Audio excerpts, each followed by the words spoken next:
If you won't sign the papers, then pack your things and get out. My son didn't whisper it. He ordered it, right there at my own kitchen table, like I was a stubborn employee refusing to follow policy. The folder in front of him was a deep, angry red, the kind of red you use on warnings and eviction notices. Beside it sat a sleek silver pen, and Kyle's thumb rested on the clip as if it were a trigger he'd been waiting to pull.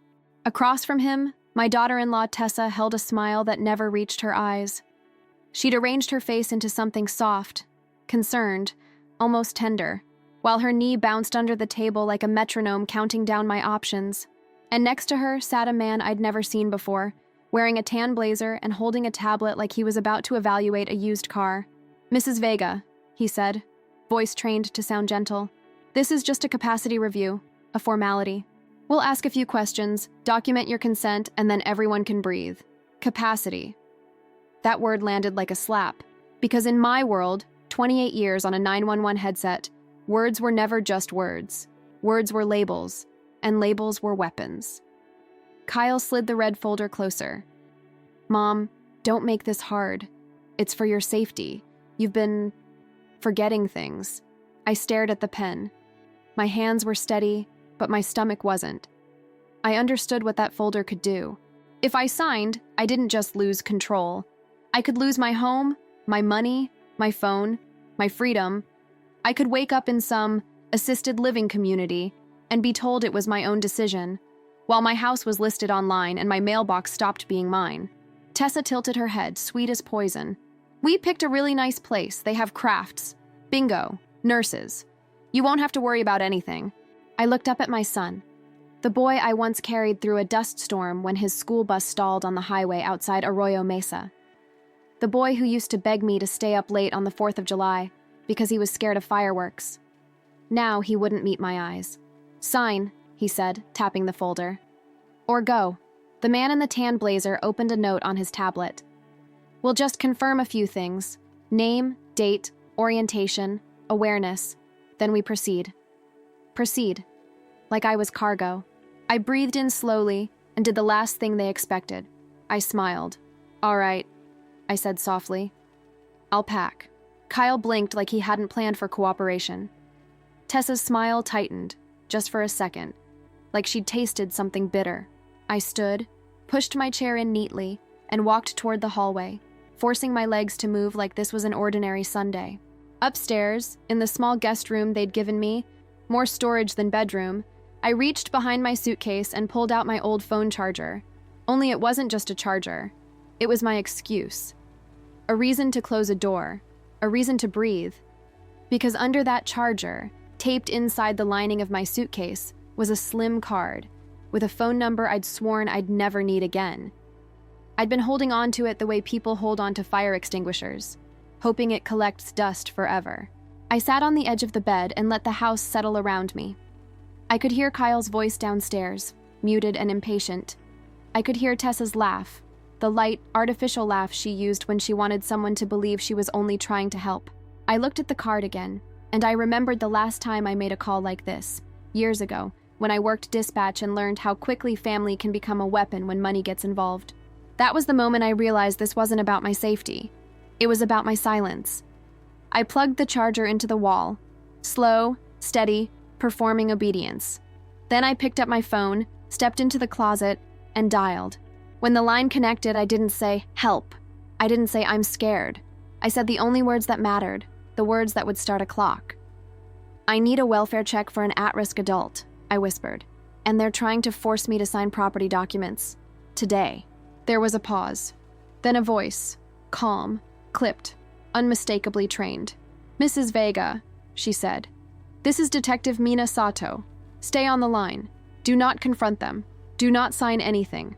We're already nearby. Already nearby." That was the part they didn't know. I'd seen this coming long before they thought they were ready. And if you're wondering how I could possibly say that, how a mother gets to the point where she quietly arranges a safety plan against her own child, then you need to understand what they did to me first. Because this didn't start with a red folder. It started with small humiliations. It started with help. It started the day I moved into Kyle's house believing the word family still meant what it used to mean. 3 years earlier, I moved into Kyle's house because I believed family still meant protection. not possession. My husband Mateo had been gone for 8 years. Cancer doesn't take your love politely. It takes it like a thief in pieces, until you realize you're alone in the middle of a sentence. One day, you're two people arguing over what to plant in the yard, and the next day, you're one person trying to decide what to do with his jackets. After the funeral, I kept working. Late-night shifts at the county dispatch center, holidays with a headset on, birthdays with cold coffee and a screen full of strangers begging for help. I was the voice people clung to when their world was on fire. Kyle told everyone he was proud of me. Tessa told everyone she admired me. And then, slowly, quietly, they started turning my life into a small corner. At first, it was nothing dramatic. Just little things that looked like care if you didn't stare too hard. "Oh, Mom, you don't need to drive anymore," Kyle said one afternoon, reaching for my keys with a smile. "We'll get you a rideshare account. It's safer."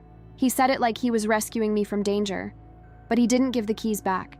"It's better if we manage your mail," Tessa added one morning, already reaching for my envelopes like they were hers. "You get overwhelmed." If I asked where something went, she blinked innocently. "Maybe you misplaced it. It happens." If I tried to cook, she laughed like it was cute. No, your hands shake. Let me." My hands didn't shake. What shook was my place in the house. Then came the jokes, small enough to deny, sharp enough to cut. At my grandson Eli's school award ceremony, Kyle insisted we sit in the back row, so it's easier for you to leave if you get tired. Tessa leaned in and stage whispered loud enough for other parents to hear. She gets confused in crowds. Confused. I had spent decades guiding panicked strangers through overdoses and house fires with a steady voice. I knew the difference between confusion and manipulation. But in public, I swallowed it, because causing a scene would only prove their point. The isolation got worse in quiet, humiliating ways. My phone would mysteriously lose service. Friends from dispatch said they called, but it went straight to voicemail. Holiday cards stopped arriving, prescription refills got handled without my permission. And every time I pushed back, Kyle's face would fold into that exhausted expression men learn when they want you to feel guilty. "Mom, we're just trying to help." Tessa's version was smoother. "You should be grateful you're not alone." But I wasn't afraid of being alone. I was afraid of being erased while still breathing. The worst part was how they did it. They never took something all at once. They took it in slices. A key, a letter, a phone call, a decision, a name. Soon, I wasn't Marisol in their house. I was Mom, said like an obligation. I was her, said like a problem. And underneath it all, there was a reason. One they didn't talk about when other people were around. The wind lease. Years ago, Mateo and I signed a lease with a wind energy company that placed turbines along the ridge outside Arroyo Mesa. It wasn't a fortune, but it was steady income. Enough to keep me independent. Enough to make me inconvenient to control. Kyle knew about it. Tessa knew about it. And then one night, I heard the real plan. I was walking down the hall for water when I caught Tessa's voice, low, excited, through the cracked office door. "She'll sign," Tessa said. "She always gives in. Once we have the guardianship filed, she can't fight it. And once she's placed, we sell the house. Simple." Kyle's voice was a weak murmur. "What about the lease money?" Tessa laughed. Not soft, not kind, just satisfied. "That's why we need her signature. The company won't pay without clean control. And if she refuses, we document capacity issues. That's what the evaluator is for." Evaluator.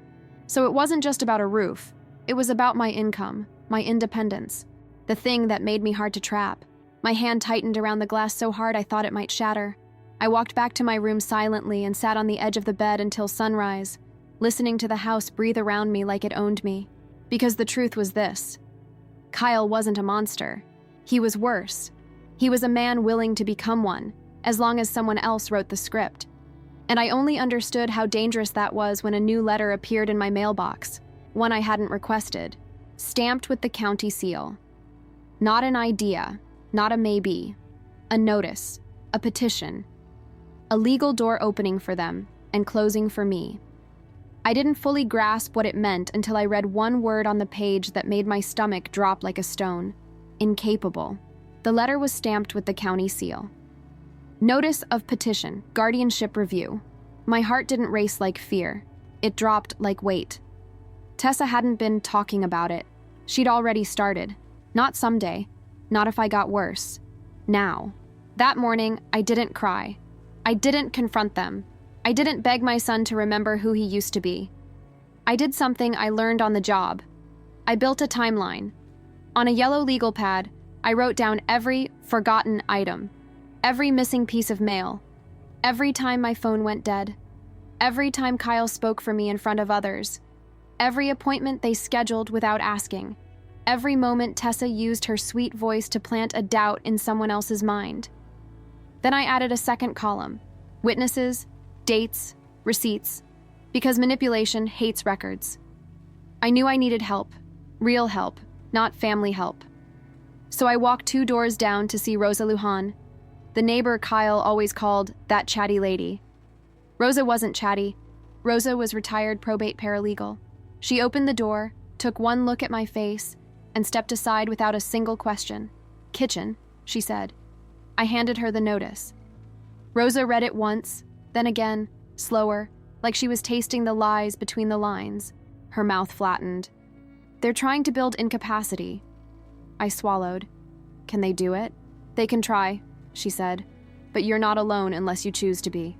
That afternoon, Rosa drove me to my attorney, Mr. Devereaux, a quiet man with kind eyes who handled estate plans for half the county. In his office, he pulled up my trust documents and turned the monitor toward me. "Marisol," he said carefully, "your house is already in your living trust. It's not Kyle's to transfer, not without proper consent."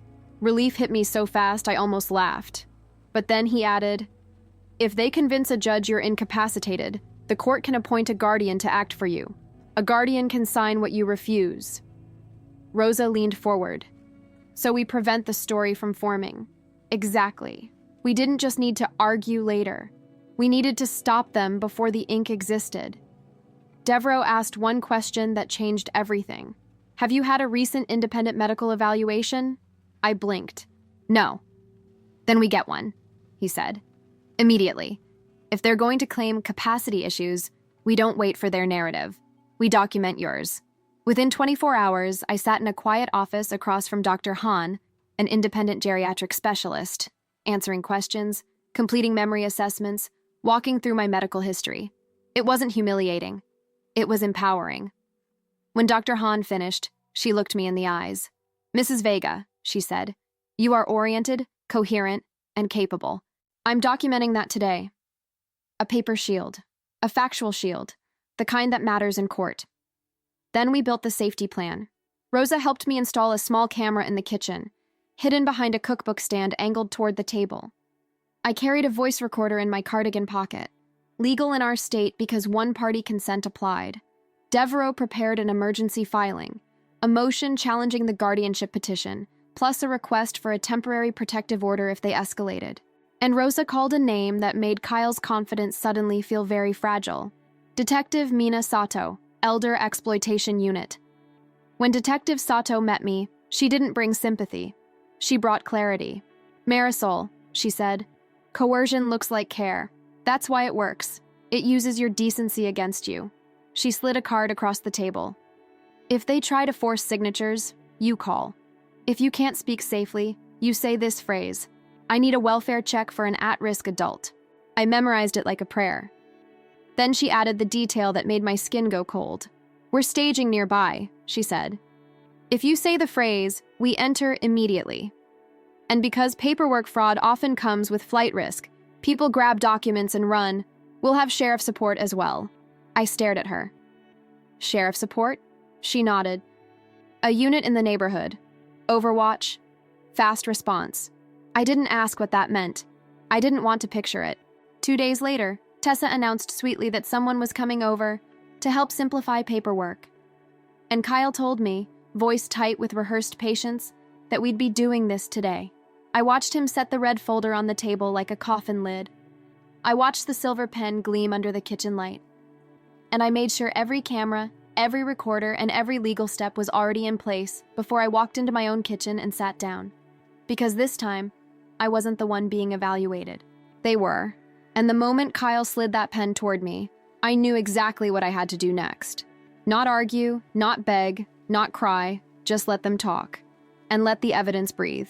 Kyle tapped the folder again. Just sign, Mom. The evaluator in the tan blazer smiled like a dentist. It's routine. We're documenting your transition into a supportive environment. Tessa leaned in. We even made a list of what you can take. 2 suitcases. That's plenty. 2 suitcases. That's how they shrink a whole life. Into luggage limits. I opened the folder slowly, like I was actually considering it. Inside were 3 documents. A quitclaim deed transferring my home. A durable power of attorney giving Kyle control over my accounts. A consent form for assisted placement, worded like I'd requested it. My name was printed at the bottom of every page, waiting for my signature like a trap waiting for a foot. I held the pen, and then I looked up. I want us to read it out loud, I said calmly. All of it, Kyle scoffed. Mom? No, I said, still calm.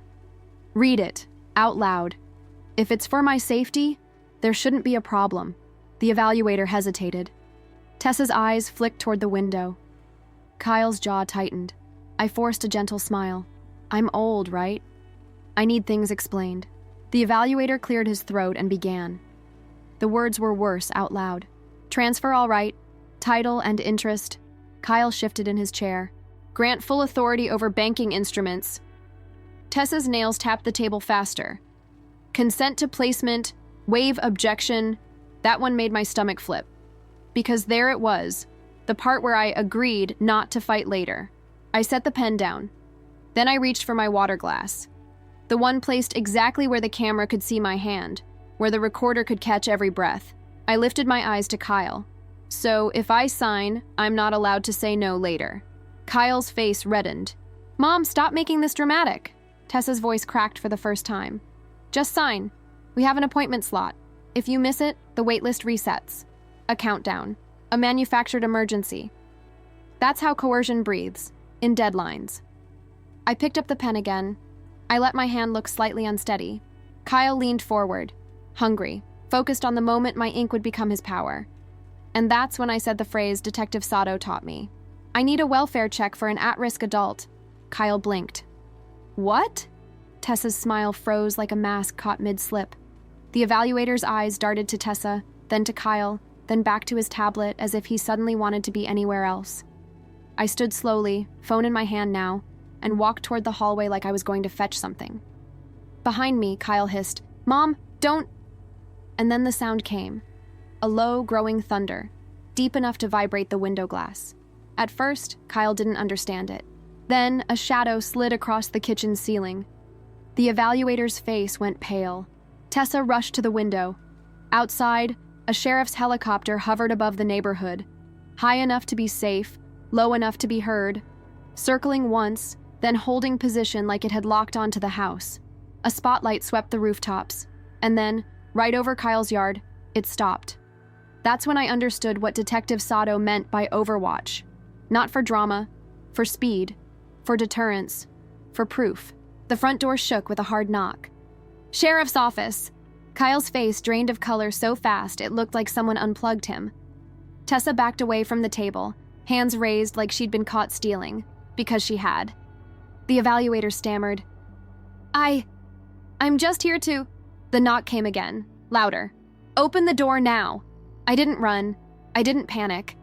I walked to the door with the steady calm I'd used for decades on the other side of emergencies. When I opened it, Detective Mina Sato stepped in with 2 deputies behind her, eyes sharp, voice steady. Ma'am, she said to me, are you being coerced to sign property documents? Kyle's mouth opened and closed. This is a misunderstanding. Detective Sato didn't even look at him yet. She looked at the table, the folder, the pen, the evaluator, the way Tessa's hands hovered like she wanted to snatch something and couldn't. Then she turned to me again. Ma'am, do you consent to us securing the documents and reviewing recordings? I nodded once. Yes. The room changed. The air changed.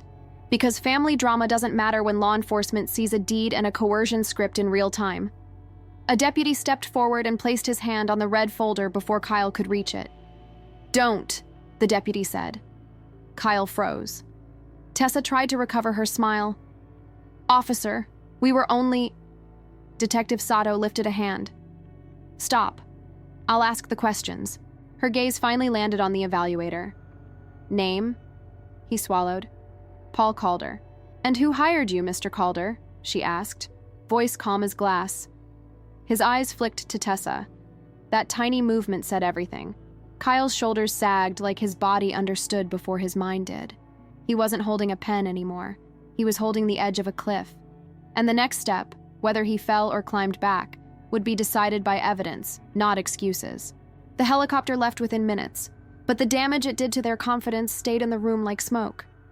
Detective Sato sat at my kitchen table, my chair, my angle, and asked questions the way I used to ask them through a headset.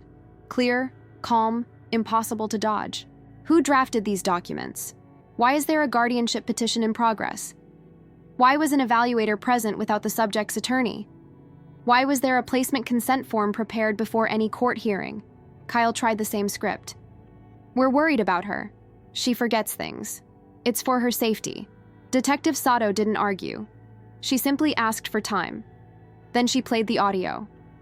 Tessa's voice, sharp, impatient, caught clean by my recorder. Just sign. We have an appointment slot. If you miss it, the waitlist resets. Kyle's voice, colder than I'd ever heard it.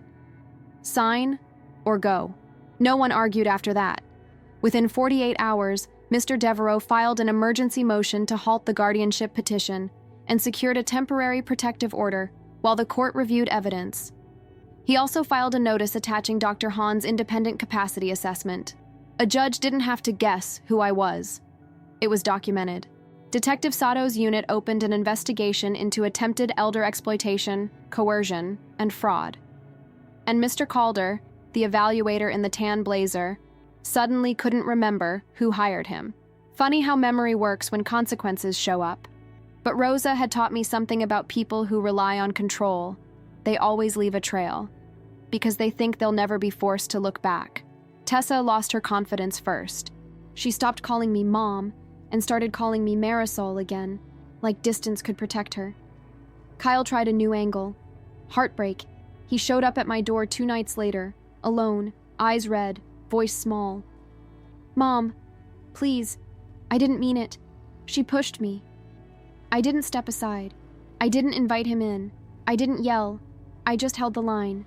Kyle, I said quietly. You didn't repeat her words. You made them yours. He flinched like I'd slapped him. I'm your son, he whispered.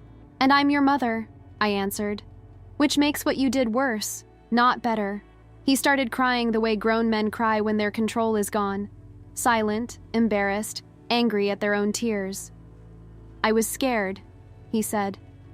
The bills, the lease money. Tessa said we could fix everything if you erased me, I finished. Kyle looked down. I let the silence do what it does best. Reveal truth without shouting. I can forgive you, I said. But forgiveness doesn't mean access. He looked up like he wanted to bargain. I didn't let him. You're not coming inside my home. You're not managing my money. You're not speaking to my doctor. And you're not using my grandchild as a leash. His mouth opened, then closed. Because he understood something painful. I wasn't punishing him with anger. I was protecting myself with boundaries. In the days that followed, the consequences became real. The judge ordered no contact about my finances, except through attorneys. The Wynn Lease Company was notified of attempted fraud. Payments stayed routed to my trust account, and their legal department flagged any future transfer requests for manual review. Tessa received formal notice and became part of the investigation. And then, because life loves irony, Kyle came back again. Not demanding, begging. I left, he said, voice trembling. I told her to go. She threatened to take Eli away. She said she'd tell everyone I'm unstable. She said she'd ruin me. My chest tightened. Not because I wanted to rescue him, because I recognized the pattern. The same pattern he'd helped her use on me. Actions, I said. Not tears.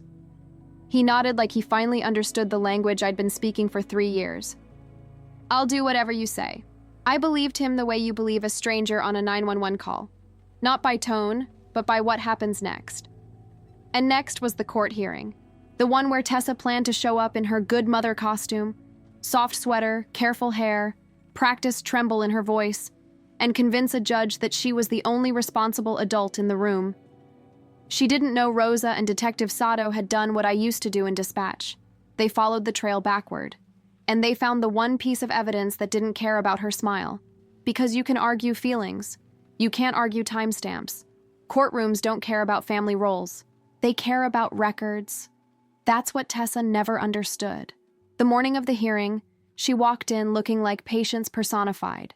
Hands clasped, eyes glossy, voice soft enough to sound holy. Kyle sat 2 rows behind her, shoulders tense, watching her the way a man watches a storm he helped create. When my case was called, Tessa rose first. "Your Honor," she began, "I only wanted what was best for Marisol. She's been confused, vulnerable." Her voice wavered perfectly. Then Detective Sato stood. "Your Honor," she said, calm and direct, "we're requesting the court deny the petition and review evidence of coercion and attempted fraud." Tessa's smile tried to hold. It didn't. Because Sato didn't play opinions, she played proof. First, the kitchen audio. Tessa's voice, "Just sign. We have an appointment slot." Kyle's voice, "Sign or go." Then Sato introduced the hidden camera footage. Tessa's hand sliding the red folder across the table, the evaluator waiting, Kyle tapping the pen, the deadline pressure. The judge watched without blinking. Tessa's attorney tried to object.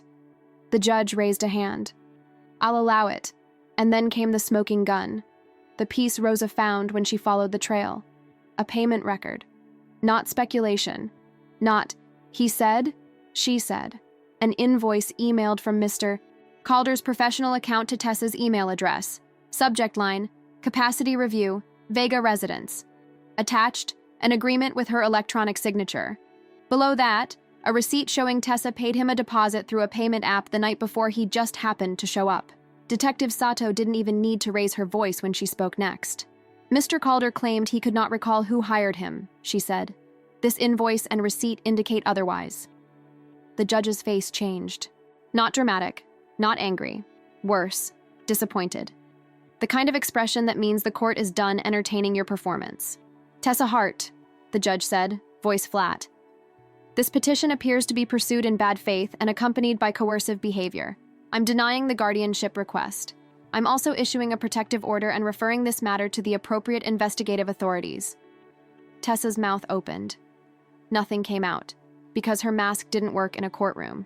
And that's the thing about control. It survives best in private. In sunlight, it shrivels. After the hearing, I walked out under the high desert sky feeling something I hadn't felt in years. Not victory. Safety. Today, my house is quiet in the way quiet is supposed to be. Not the quiet of being ignored, the quiet of being secure. In the mornings, I sit on my back porch with a mug of cinnamon tea, while the sun turns the sand a soft gold. On the ridge, the wind turbines spin slowly, steady, patient, indifferent to human greed. I changed the locks, twice. I updated my trust. I added a professional fiduciary as backup. I stored medical directives in clearly labeled folders and placed copies with Rosa and Devereaux. Not because I'm afraid of dying, because I'm done being treated like I'm already gone. Kyle comes by on Saturdays now, not to talk paperwork, but to do work. He fixes what he broke with his hands, the fence gate, the porch step, the trust he shattered. He started therapy. He doesn't ask for forgiveness like it's a refund. He earns it like it's a wage. And he understands something now that I had to learn the hard way. Love doesn't need a deadline. Love doesn't need a signature. Love doesn't arrive with a red folder and a silver pen. Tessa remains under no contact order while the investigation continues. I don't celebrate that. I don't gloat. I just breathe. Because peace built on your disappearance isn't peace. It's surrender. So if you're watching this and something in your chest feels tight, if someone keeps saying, "It's for your own good," while shrinking your life into smaller and smaller corners, please hear me. You're not crazy. You're not dramatic. You're not incapable. You're being tested, and you can still choose yourself. What would you have done in my place? What boundaries are healthy when family says it's for your good, but it smells like control? Share your story in the comments, because your words might be the warning someone else needs. And if you want more stories like this, subscribe so you don't miss the next one.